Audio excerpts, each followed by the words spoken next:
नमस्कार, मेरा नाम है अश्विनी सिंह और आप देख रहे हैं न्यूज हाट।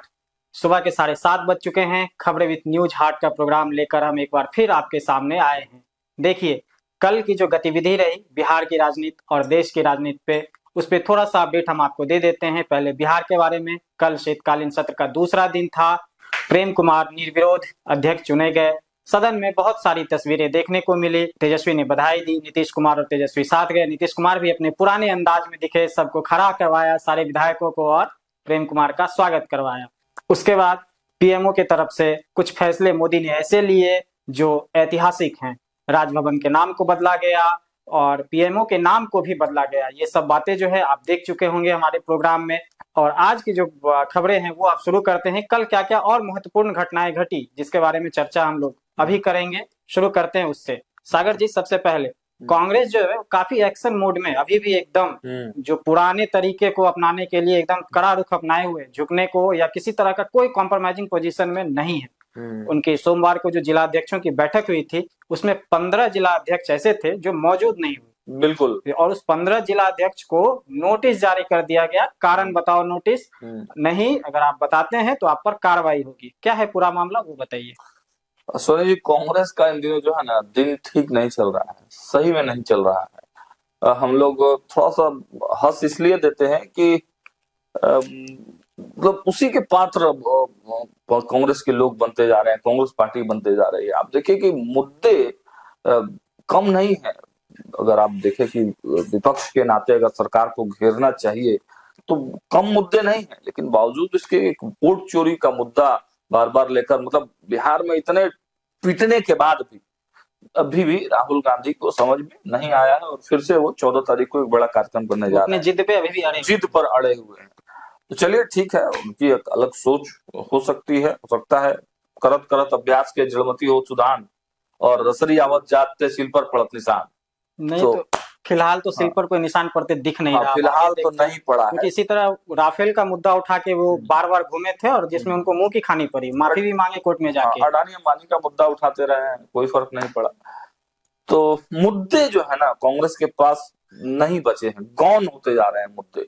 तो गहन अध्ययन तो करना ही चाहिए कांग्रेस को। अब बैठकों की बात पर आते हैं तो देखिए, बैठक तो दिल्ली में भी हुआ। कल भी हमने चर्चा किया कि बैठक में क्या कुछ हुआ। बैठकों का, कांग्रेस की बैठकों का बहुत कोई वैल्यू बच नहीं गया है। क्या जिलाध्यक्ष आके करेगा, पता नहीं है। राजेश राम को, कृष्णा अल्लावरू को पता नहीं है कि क्या हुआ है, किस वजह से कांग्रेस आ रहे हैं। सब कुछ सबको पता है। ये तो एक दिखावा करना था। आप जिलाध्यक्षों को बुला के बैठ के, और जिलाध्यक्ष भी परेशान है भाई। जिलाध्यक्ष जो पार्टी का जो चुनाव हुआ और जिन जिन जगहों पर चुनाव लड़ा गया, जिन जिन जगहों पर चुनाव नहीं भी कांग्रेस लगी, उन जगहों पे राजद लड़ा, तो उन जगहों पे भी जिलाध्यक्ष उन्होंने मेहनत किया। देखिए, जब हम सदाकत आश्रम में कई लोगों से बातचीत कर रहे थे तो ऑफ द रिकॉर्ड बहुत लोगों ने बहुत तरह की बातें कही। उन्होंने साफ कहा कि देखिए, माई बहन मान योजना में हम लोगों ने इतना किया, मतलब उनके पास पूरा डेटा था। पहले क्या किया गया ना, कांग्रेस की तरफ से कहा गया कि जो माई बहन मान योजना ज्यादा करके लाएगा उसको अवार्ड दिया जाएगा।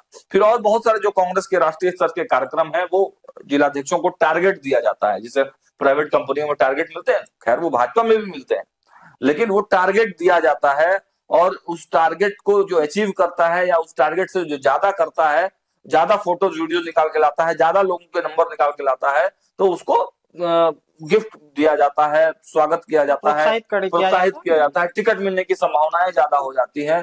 तो जब कांग्रेस के जो राष्ट्रीय स्तर के तमाम जो कार्यक्रम थे उसको जिन लोगों ने किए, अच्छे से बढ़ चढ़ के किए, उसमें जिलाध्यक्षों के पैसे खर्चे होते हैं, समय इन्वेस्ट होता है, लोगों को वो कलेक्ट कर, ऐसे ही थोड़ी कोई किसी के रैली में, किसी के कार्यक्रम में चला जाता है। व्यवहार बनाना पड़ता है, खर्चा करना पड़ता है, समय इन्वेस्ट देना पड़ता है, और इसके बावजूद भी रिजल्टेंट क्या है? जीरो। जिन जिन लोगों के परफॉर्मेंस अच्छे थे अश्वनी जी, उन सब का नाम टिकट से कट गया। किसी एक आदमी को टिकट नहीं मिला। मतलब जितना ज्यादा अच्छा परफॉर्मेंस उतना उसको टिकट नहीं मिला। मतलब प्रशांत किशोर की पार्टी की तरह हो गया, एकदम उसका वेस्ट हो गया।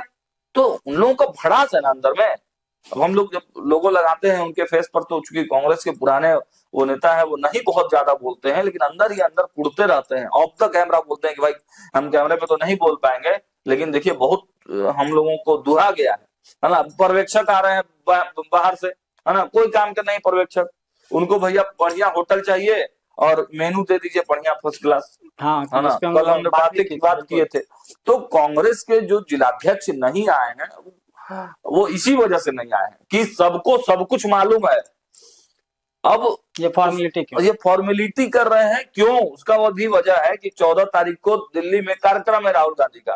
अब वहां पे भीड़ कैसे जो जुटे, कहीं ना कहीं कांग्रेस के जिला अध्यक्ष ये समझ रहे हैं कि जो फिर ये जो कार्यक्रम वो मतलब ग्राउंड स्तर पे मानते हैं कि जो कार्यकर्ता है कांग्रेस के और ये जो जिला अध्यक्ष हैं कि जो ये मुद्दा एकदम विफल है। छोड़ दीजिए विधायक ऑन रिकॉर्ड, विधायकों ने बयान दिया है मेरे कैमरे पर ही कि मुद्दा चला नहीं है ये वोट चोरी का, लेकिन अब राहुल गांधी बुला रहे हैं तो हम लोग जाएंगे, वे चुने हुए विधायक हैं, हम जाएंगे, जिलाध्यक्ष जो सक्षम होंगे वो जाएंगे। लेकिन साफ तौर पर कांग्रेस के जो जिलाध्यक्ष हैं, विधायक हैं, वर्कर हैं, उनको यह एहसास हो गया है कि बिहार में ये मुद्दा नहीं चलेगा, एकदम एक लाइन में। और इसी वजह से जो है कांग्रेस के जिलाध्यक्ष मीटिंगों में नहीं पहुंच रहे हैं। देखिए हम नाम अगर आपको बताना चाहें तो पश्चिमी चंपारण के प्रमोद सिंह पटेल, पूर्वी चंपारण के शशिभूषण राय, अररिया के शाह अहमद, मधुबनी के सुबोध मंडल, कटिहार के सुनील यादव, पटना ग्रामीण 2 के गुरजीत सिंह, पटना ग्रामीण 1 के राज नारायण गुप्ता, सुपौल के परवेज आलम, जमुई के अनिल कुमार सिंह, बक्सर के मनोज पांडे, गया जी के उदय मांझी, लखीसराय के अरविंद कुमार, मुंगेर के इनामुल हक और शेखपुरा के रोशन कुमार, ये लोग जो है वो बैठक में नहीं आए, क्योंकि बैठक में आकर भी इनकी जो बात है वो सुनकर लिख तो लिया जाएगा, लेकिन क्या किया जाएगा उस पर भरोसा नहीं है इन लोगों को। वही जो राहुल सोची रखा भरोसा नहीं है। और मेन बैठक यही है कि 14 के कार्यक्रम में, राहुल गांधी के कार्यक्रम में बिहार से भीड़ कैसे जाए, बाकी वो समीक्षा बैठक लिखा पढ़ी वो सब दिखावा मात्र है, जान जाइए। चलिए आगे बढ़ते हैं। राजेश राम चुनाव हारे, कांग्रेस की दुर्गति भी हुई, लेकिन चुनौती देने में पीछे नहीं हट रहे हैं। तेजस्वी यादव को उन्होंने चुनौती दे दी है। क्या है वो चुनौती, थोड़ा वो भी बता दीजिए। हाँ ये बात तो है। राजेश राम, देखिए हम बार बार बोलते हैं कि इस पूरे चुनाव में राजेश राम की भूमिका को लोग बहुत तरीके से देख रहे हैं, लेकिन हम लोग तो बहुत करीब से देखते हैं, पर्सनली उनसे जो है बातचीत होती है, 1 to 1 जब अकेले वो बैठते हैं तो भी बातचीत, कभी फोन से भी बातचीत हो जाती है। तो हमेशा वो जो एक सौम्य उनका जो व्यवहार है ना वो हम लोगों को दिखता है, एक सॉफ्ट कॉर्नर कहीं ना कहीं उनके अंदर दिखता है। और आरोप बहुत सारे उन पर लगे हैं, लेकिन मुझे नहीं लगता है कि टिकटों की हेरा फेरी में या पैसों करोड़ों की जो बातचीत हुई कोई भी कहीं से उनकी भूमिका राजेश राम की रही होगी। और राजेश प्रदेश अध्यक्ष हैं तो उनको झेलना तो पड़ेगा। और इस्तीफा भी वो जाकर एक सेल्फ रिस्पेक्ट वाले व्यक्तित्व तो है, इस्तीफा जाकर दिया था उन्होंने, लेकिन नहीं मंजूर हुआ, फिर वो काम में लग गए अपने उसी जोश खरोश के साथ। और कितना साहस है उस व्यक्ति में कि इतना होने के बावजूद भी वो व्यक्ति फिर से खड़ा हुआ, अब बैठक ले रहे हैं राजेश राम और चुनौती भी दे रहे हैं। अब बार बार उनसे सवाल पूछा जा रहा है, मवनीलाल मंडल बोल दिए हैं, अब ये बोल दिए हैं, वो बोल दिए हैं, तो वो भी बोल दिए कि भाई हम थोड़ी अकेले चुनाव हारे हैं। हाँ। हम तो 61 को न लड़े, 61 लड़े और 6 को जीते, मान लीजिए कि बहुत सारा हार गए। और नाम तो नहीं लिए हो, बोले कि हम तो 61 लड़े 6 को जीते, कुछ लोग 147 लड़ा 25 को जीता, उनसे न पूछिए, हम ही थोड़ी हारे हैं। बिल्कुल, पूरा महागठबंधन आ रहा है, और कहीं ना कहीं जायज भी है, जायज बात है ना भाई। कांग्रेस अकेले हारी है, बिल्कुल हारी रहती तो अपने ही सीट पे हारती। हाँ। आपके सीट पे कहा आप बहुत मजबूत थे तो आप कहीं नहीं जीत गए। तेजस्वी यादव खुद कैसे हाँ, जीते हैं, कैसे मार्जिन देखिए। तो यही राजेश राम बोल रहे हैं, और वो कहे थे उस दिन कि गठबंधन जो है ये चुनाव तक ही था, अब चुनाव आएगा तो सोचा जाएगा भाई, है ना। आप अपने रास्ते, हाँ, आप अपने रास्ते और हम अपने रास्ते। चलिए ठीक है, अब चुनाव आएगा तब सोचा जाएगा, फिलहाल हम आगे बढ़ते हैं। और राजेश राम ये अगर बात बोल रहे हैं तो अपने मन से नहीं बोल रहे हैं, जब तक फूंक के वो कदम रखने वाले इंसान है, राहुल गांधी से मिल के आ रहे हैं, कुछ कड़ा संदेश वहां से मिला है, तभी राजेश राम बोल रहे हैं। बिल्कुल, आगे बढ़ते हैं। AIMIM को फिर से जो है सो विधायकों के टूटने का डर सता रहा है। पार्टी के विधायक हैं अख्तरुल इमाम, जीत के आए हैं, उन्होंने कहा है कि जो इस बार ये सब नहीं चलेगा, कोई कोशिश नहीं करे तोड़ने की, जैसे पिछले बार तोड़ लिए थे। क्या है पूरी बात? देखिए बात कुछ है नहीं, ठीक है, न कोई उनको तोड़ने का कोशिश कर रहा है और न टूटने वाले हैं।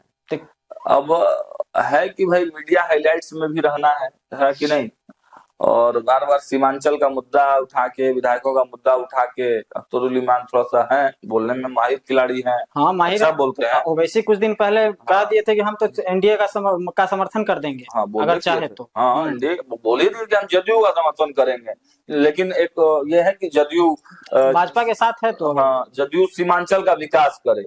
तो जमा खान ने जवाब दिया ना कि क्या नहीं हुआ है सीमांचल, वही तो, पूरे बिहार का विकास हो रहा है, सीमांचल का भी विकास हो रहा है, गिनवा दिया नाम काम उन्होंने।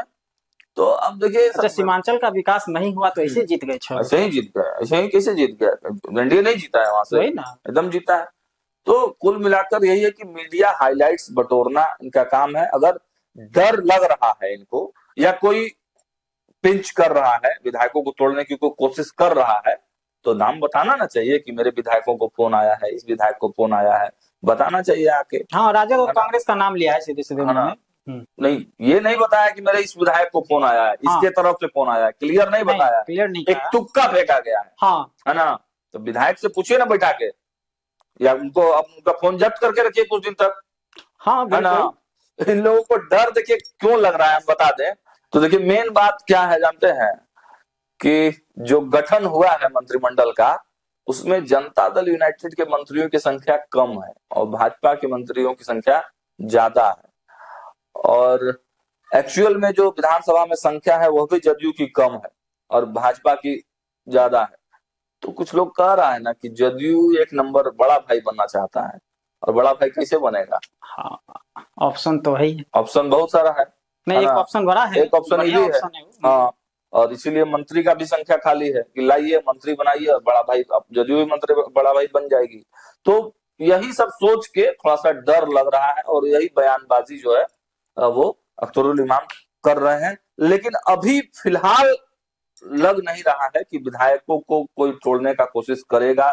देखिए खबरें तो कांग्रेस के बारे में भी चल रही थी, 4 विधायक जो है वो संपर्क में है, उनमें से 2 विधायकों से मेरी एकदम 1-to-1 बात हुई, ऑफ द कैमरा बातचीत हुई, तो एकदम उन्होंने कहा कि नहीं, कोई कुछ संपर्क नहीं हुआ है ना? ये सब बात अंतिम मोमेंट में होता है, पहले ही से ढोल बजा के थोड़ी पूरा मीडिया रिपोर्ट चल रहा है, सबको पता है। ये सब अंतिम मोमेंट्स में होगा, ये ढोल बजा के नहीं होगा। और होना रहेगा तो हो जाएगा, आपके बयान देने से रुकेगा नहीं, फोन नॉट रीचेबल हो जाएगा। हाँ, आपके रोकने से थोड़ी रुकेगा, और आपको पता चला के थोड़ी होगा, होना रहेगा तो हो जाएगा, लेकिन अभी नहीं होगा, निश्चिंत रहिए, हम लोग भी फील्ड में ही रहते हैं।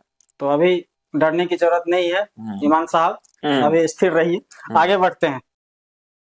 नहीं, डरने की जरूरत तो है आपको, नजर तो आपको बना के रखना होगा अभी से। तो मतलब सतर्क रहिए। हाँ, बयानबाजी कम कीजिए, सतर्क रहिए, अपने विधायकों पर नजर ज्यादा बना के रखिए। बस चलिए आगे बढ़ते हैं। नेहा शर्मा बॉलीवुड एक्ट्रेस हैं और बिहार से ताल्लुक रखती हैं। उनके पिता बिहार के भागलपुर से चुनाव लड़े, कांग्रेस के कद्दावर नेता है, हालांकि चुनाव हार गए, रोहित पांडे की वहां से जीत हुई।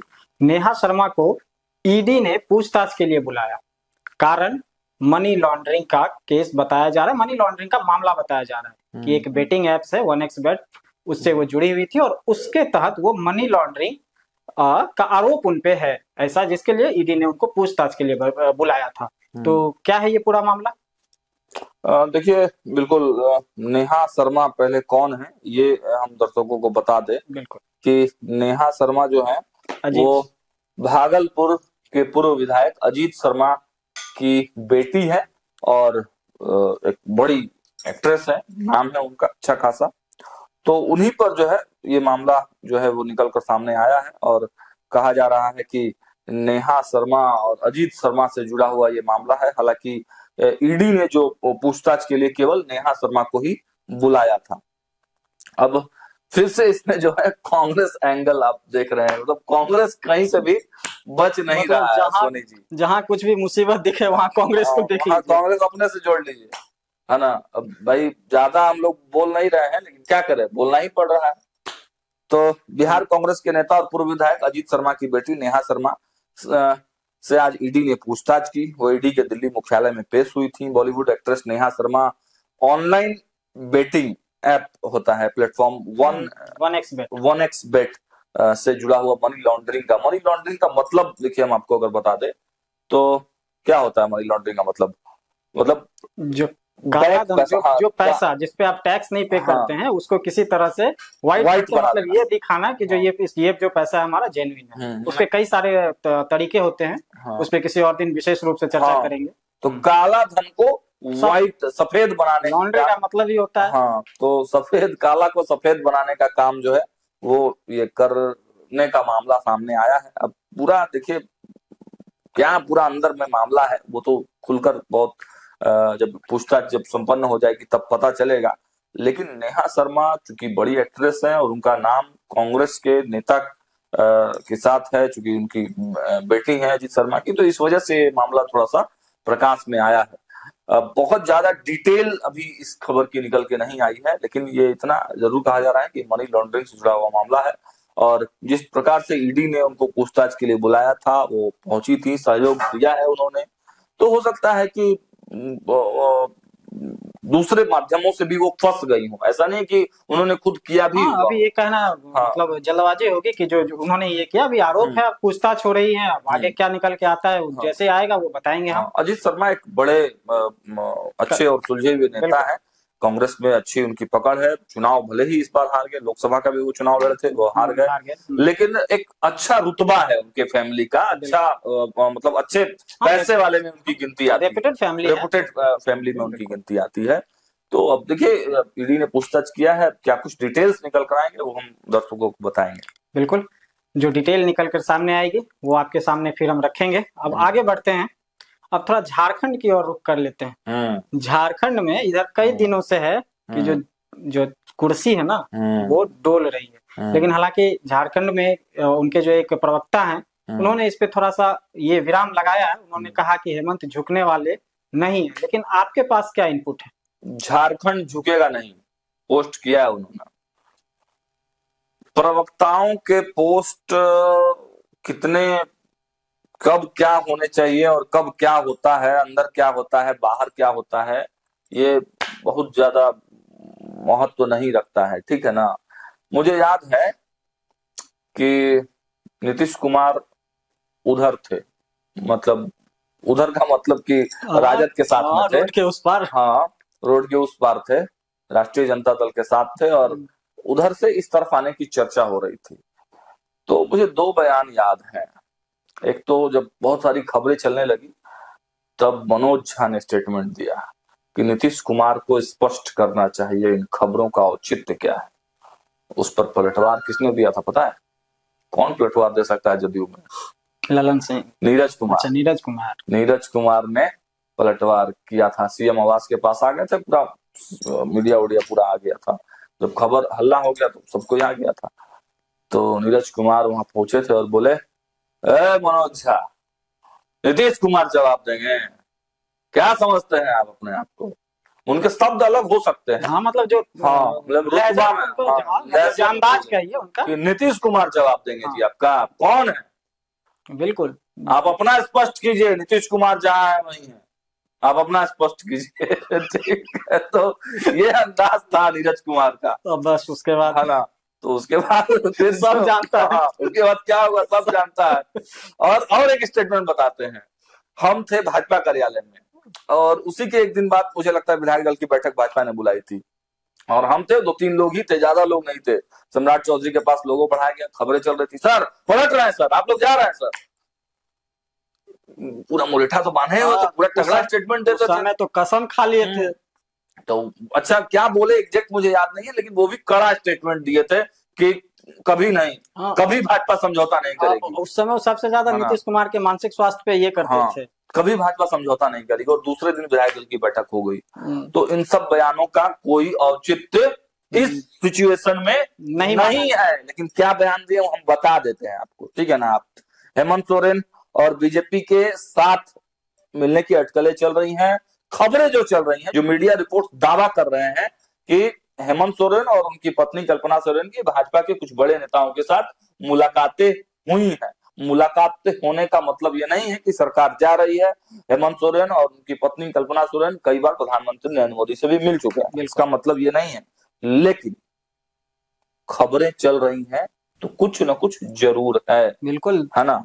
धुआं वही उठता है जहां आग होता है। तो झारखंड मुक्ति मोर्चा यानी कि हेमंत सोरेन के पार्टी के प्रवक्ता है कुणाल सारंगी, उन्होंने एक्स पर पोस्ट करके ऐसी चर्चाओं का खंडन किया है। कुणाल सारंगी ने कहा है कि बीजेपी हर रोज नया शिगुफा छोड़ रही है। इसके अलावा जेएमएम ने अपने आधिकारिक एक्स अकाउंट से 6 बजे पोस्ट किया, झारखंड झुकेगा नहीं। अब मुझे ये समझ में नहीं आ रहा है कि गठबंधन का मतलब थोड़ी होता है कि झुकेगा, बिल्कुल नहीं, झुक के थोड़ी होगा, नहीं झुक के गठबंधन थोड़ी होता। नीतीश कुमार और मोदी का गठबंधन है तो झुका हुआ कोई थोड़ी ना है, कोई नहीं झुका हुआ है, दोनों अपने अपने जगह पे, दोनों अपने अपने जगह है। और हम और जो वरिष्ठ पत्रकार दिल्ली से जुड़ते हैं पंकज मिश्रा सर, उन्होंने भी बहुत सटीक इस बारे में बताया है पॉलिटिकल गपशप में, वो भी अपलोड है, आप देख सकते हैं कल के खबर में। तो कहने का कुल मिला के मतलब यह है कि राजनीतिक परिस्थितियां कांग्रेस के अनुकूल नहीं हो रही हैं। कांग्रेस कर्नाटक में भी परेशान है, कांग्रेस बिहार में बहुत मुश्किल दौर से चल रहा है ना, दिल्ली में खत्म ही हो गई, और जो शीतकालीन सत्र हो रहा है उसमें टीएमसी ने भी इनका साथ छोड़ दिया, तो बंगाल में भी मोटा मोटी बंटाधार है। तो इस वजह से जो क्षेत्रीय पार्टियां हैं उनको तो भविष्य चाहिए ना। बिल्कुल, और जहाँ जहाँ कांग्रेस कमजोर होगी वहां वहां उनका भविष्य उज्जवल होगा। और है भी बहुत जगह। राज्य को क्या चाहिए? डेवलपमेंट। मैंने बात किया अभी पंकज सर से, पंकज मिश्रा सर जो वरिष्ठ पत्रकार हैं, उन्होंने कहा कि देखिए राजनीति जो है ना वो संभावनाओं का गेम है, और अतीत लोग नहीं देखता है, अतीत में भविष्य देखा जाता है। राजनीतिक संभावनाएं भविष्य को देखकर जो है फैसले लिए जाते हैं। बिल्कुल। तो आप झारखंड के अच्छे भविष्य के लिए अभी मान लीजिए कि 4 साल 3.5 साल सरकार जो है झारखंड की, तो एक कॉमन आदमी से भी उठा के पूछिएगा कि झारखंड या कोई भी स्टेट कब बढ़िया से चल सकता है, कब वहां डेवलप विकास हो सकता है, केंद्र और जब वहां डबल इंजन की सरकार होगी। तो झारखंड यहाँ पे मतलब एकदम क्लियर कट बातें हैं, ना कांग्रेस अच्छा है ना बीजेपी अच्छा है। डेवलपमेंट झारखंड का विकास किसके साथ हो सकता है बढ़िया, क्योंकि अभी केंद्र में भाजपा की सरकार है। अगर कांग्रेस की सरकार रहती तो कांग्रेस अच्छा रहता है, लेकिन अभी चूंकि वहां भाजपा की सरकार है केंद्र में, तो जो है सामंजस्य अच्छा बैठता है केंद्र और राज्य के बीच में, और अच्छा ज्यादा फंड मिल पाता है राज्यों को, चहुमुखी विकास हो पाता है, जिस प्रकार अब बिहार में हो रहा है। यूपी देख लीजिए, उत्तर प्रदेश देख लीजिए, गुजरात देख लीजिए। तो वही बात है कि अगर झारखंड के डेवलपमेंट को देखते हुए, झारखंड के विकास को आगे बढ़ाने के सपनों को संयोजे होंगे हेमंत सोरेन, तो जरूर चर्चाएं कर रहे होंगे, बातचीत कर रहे होंगे। और वैसे भी कांग्रेस का बहुत ज्यादा वजूद झारखंड में है नहीं, राष्ट्रीय स्तर पर भी धीरे धीरे सिमट रही है कांग्रेस, आगे भी भविष्य दिख नहीं रहा है कांग्रेस का। खबर ये भी है कि उनका जो कोऑर्डिनेशन है कांग्रेस के विधायक और मंत्रियों का हेमंत सोरेन से, वो अच्छा बैठ नहीं रहा है, तालमेल अच्छा नहीं बैठेगा। अश्वनी जी, आप खाली वोट चोरी मुद्दा, वोट चोरी, हाँ खुद तो यहाँ बिहार में राजद को भी डुबाया है। से जनता को कोई मतलब नहीं है ना, कोई समस्या नहीं है इन मुद्दों से, और वो मुद्दा आप उठा के बार बार ला रहे हैं। तो इसी वजह से जो है वो समस्या है, और जरूर अंदर खाने कुछ न कुछ पक रहा है, तभी ये खबरें निकल कर सामने आ रही हैं। बाकी डिटेल में खबरें निकल कर आएंगी तो हम लोग बताएंगे। और मैंने बताया कि इस समय प्रवक्ताओं के बयान का बहुत कोई मायने, बस वो दृश्य याद कर लीजिए, हाँ जो मैंने बताया आपको, निजी अनुभव से बता रहे हैं। बिल्कुल। सागर जी, अब अंतिम सवाल की ओर बढ़ते हैं। जो सवाल है एकदम, ये जो खबर है मतलब वो एकदम जो है ना, तो कह लीजिए एकदम हड़कंप मचाने वाली खबर, हलचल वाली खबर, एकदम हलचल वाली। कल दिन भर एक शब्द महाराष्ट्र मॉडल एकदम जो है सो दिन भर चला। लेकिन जैसे ही महाराष्ट्र मॉडल शब्द की चर्चा हुई, नीतीश कुमार अपना सेटिंग कर दिए, तेज आदमी है, 2 आप्त सचिव नियुक्त कर दिए, जिसके बारे में बात भी हुई है कल शाम वाले प्रोग्राम में, आप देख सकते हैं। लेकिन इधर भाजपा भी बहुत बड़ी तैयारी कर रही है, जो खबर मिली है। क्या है वो तैयारी, थोड़ा बता दीजिए। भाजपा की तैयारी तो है, देखिए 2 आप सचिव नहीं, शुरुआत से अगर बात करें तो देखिए महाराष्ट्र वाले खेल की चर्चा कल विधानसभा में चल रही थी। हालांकि ये बात विपक्ष के जो प्रवक्ता हैं भाई वीरेंद्र, उन्होंने शुरुआत की, और उसके बाद से थोड़ा ट्रेंड पकड़ा, और नीतीश कुमार ने शाम होते होते यानी कि दोपहर बीतते बीतते जो है 5 आप सचिव नियुक्त किए, यानी दोनों डिप्टी सीएम और एक उनके अशोक चौधरी, और भी 2-3 लोगों पे किया गया। लेकिन मेन जो 2 डिप्टी सीएम हैं उनके पास जो है अपने अधिकारी सेट कर दिए, मतलब कह दिए, अपना आंख छोड़ दिए, हाँ सेट कर दिए। हालांकि कुछ लोग इसे सामान्य प्रक्रिया भी बता रहे हैं। लेकिन अब भाजपा की क्या तैयारी है? देखिए, जो आज खबर है कि शीतकालीन सत्र का आज तीसरा दिन है और महामहिम राज्यपाल महोदय का अभिभाषण होगा और उसके बाद तमाम भाजपा के विधायकों को बुला लिया गया। विधायक दल की बैठक बुला ली गई है। बड़ी खबर हम आपको दे रहे हैं। ये बहुत बड़ी खबर है। हाँ, मतलब विधायक दल की बैठक हो रही है तो समझिए कुछ ना कुछ तो बात होगी। विधायक दल की भाजपा ने मतलब गुप्त रूप से, किसी को पता ना चले, किसी को जानकारी ना हो, और जो है भाजपा के विधायक दल की बैठक जो है वो शाम को 5 बजे मुकर्रर कर दिया गया है। तमाम विधायकों को ये बता दिया गया है कि भाई आना है ना। जगह भी हम बता देंगे थोड़ी देर में कि कहाँ पर होने वाला। ज्यादा संभावना है कि भाजपा के कार्यालय में ही होगा विधायक दल की बैठक। तो एक तो ये चर्चा है कि भाजपा इस बैठक में कुछ बड़ा फैसला ले सकती है। भाजपा ने बड़ी तैयारी कर रखी है इस बैठक के लिए। अंदर ही अंदर तमाम विधायकों को संदेश पहुंचा दिया गया है कि शाम को 5 बजे से बैठक होना है और ज्यादा संभावना जो है कि भाजपा कार्यालय में ही ये बैठक होनी है। अब इस बैठक में क्या फैसला लिया जाएगा इसका जानकारी किसी को नहीं है, लेकिन ये कहा गया कि बड़े फैसले जो है, बड़े एजेंडे जो है वो भाजपा के यहाँ पर रखे जाएंगे और उस पर विधायकों की राय भी मिल जाएगी, सहमति भी मांगा जाएगा और उसके बाद जो है वो फैसले किए जाएंगे। एक तो ये चर्चा है। दूसरी ये चर्चा है कि चूंकि सत्र 2 ही दिन बचा हुआ है तो उसमें क्या कुछ करना है और सत्र के बाद फिर ग्राउंड पर जाने के बाद जो है, चूंकि जीत कर आने के बाद विधायक दल की बैठक एक ही बार हुई है भाजपा कार्यालय में और उस समय विधायक दल का नेता और उपनेता चुना गया था तो वो हड़बड़ी में हुआ था। तो बड़े नेताओं का और जो पहली बार भी जीत कर आए हैं तो समन्वय अच्छे से स्थापित नहीं हो पाया था। तो इस वजह से भी चूंकि सारे विधायक पटना में मौजूद हैं तो शीर्ष नेतृत्व जो है उनके बीच में और विधायकों के बीच में आपसी जो है वो सामंजस्य बनाने के लिए भी ये बैठक बहुत अहम है। और तीसरी जो चर्चा है, चूंकि ये भाजपा के अध्यक्ष की भी खोज शुरू हो गई है तो विधायकों को एक बार समान रूप से बैठाकर, तालमेल बिठाकर उनके मन को भी जो है भाजपा टटोल लेना चाहती है कि भाजपा का के जो कोर विधायक हैं उनका क्या मूड है। तो ये सब चर्चाएं हैं, लेकिन सबसे ज्यादा जो चर्चा है कि भाई कुछ बड़े फैसले आज भाजपा के विधान दल की बैठक में, विधायक दल की बैठक में ना, हाँ, भाजपा के विधायक दल की बैठक में कुछ बड़े फैसले लिए जा सकते हैं। आगे बढ़ते हैं। तेलंगाना के मुख्यमंत्री अपने आदत से बाज नहीं आ रहे। कई बार उनको इस तरह के बयान का जो है सो घाटा सहना पड़ा। वो देख चुके हैं इस तरह के बयान का जो प्रभाव है वो देख चुके हैं, लेकिन उसके बाद भी वो बयानबाजी करते जा रहे हैं। वो भी किसके खिलाफ? तो हिंदू देवी देवताओं के खिलाफ। हाल में उन्होंने एक और बयान दे दिया है जो काफी, आप कह सकते हैं कि आपत्तिजनक है। क्या है ये पूरा बयान, वो सागर जी आपको बताएंगे। बयान बताने लायक नहीं है इनका। इतना जान जाइए कि ये लोग अमित शाह के लिए काम कर रहे हैं। अच्छा, हम यही कहेंगे। हाँ, जो भी कांग्रेस का ये जो 2-4 लोग है ना, बिहार में भी आया ना, बिहार में 6 गो कांग्रेस को सीट मिला ना, जहां जहां जाएंगे कांग्रेस की लुटिया डुबाएंगे और अपने यहाँ तो अब समाप्त होने के कगार में है। मतलब हेमंता बिश्व शर्मा सही कह रहे थे कि जब तक राहुल गांधी है कांग्रेस को चिंता करने की जरूरत नहीं है। उसी तरह रेवंत रेड्डी भी उसी लिस्ट में है। हिंदू देवी देवताओं पर टिप्पणी कर रहे हैं रेवंत रेड्डी। बिहारियों के डीएनए पे सवाल उठा दिए थे। यहाँ पे आए थे तो हम लोग सवाल पूछ रहे थे, मुंह से बोली नहीं निकल रहा था, जवाब दिया, केवल खड़े थे। तो देखिए, रेवंता रेड्डी की चर्चा बहुत ज्यादा हम लोग करेंगे नहीं बिहार में। बिहारियों का खून खौलने लगता है उनका नाम सुन। बिल्कुल बिल्कुल, है ना, और उन्हीं को कांग्रेस लाके खड़ा कर देती, यही वजह से हाल हो गया कांग्रेस का। बिल्कुल। तो बहुत ज्यादा चर्चा इनका हम लोग करेंगे नहीं। बस यही समझिए कि कांग्रेस का जो बंटाधार हो रहा है ना, कुछ इसी तरह के नेताओं की वजह से हो रहा है। सुधर जाइए अगर बेहतर चाहते हैं तो, ये हमारी तरफ से नसीहत है आपको। तो आज के इस प्रोग्राम में बस इतना ही। कैसा लगा आपको हमारा यह प्रोग्राम, कमेंट सेक्शन में जाके जरूर बताइए। कोई सुझाव है तो वो भी जरूर दें। अगर कोई प्रश्न है तो वो भी पूछ सकते हैं। अगर अभी तक आपने हमारे चैनल को सब्सक्राइब नहीं किया है तो उसे सब्सक्राइब कर लें। फेसबुक पर हमारे पेज को फॉलो करना ना भूलें। बहुत बहुत धन्यवाद।